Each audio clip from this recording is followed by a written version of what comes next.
its bizarre, bulging eyes. Many predators would happily snap up a little fish like this, so he needs somewhere to hide. A snail shell is the perfect place.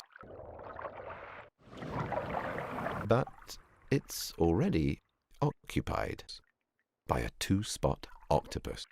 Hiding places are in such demand, they have to be fought for. But better to pick on someone his own size. Another fringehead. To avoid injury, these fish have an extraordinary way to face each other down.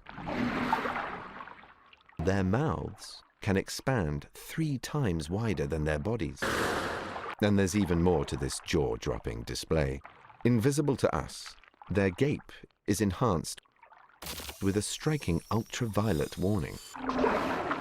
It's a secret signal of strength, thought to help fringeheads judge who's more powerful before the battle goes too far.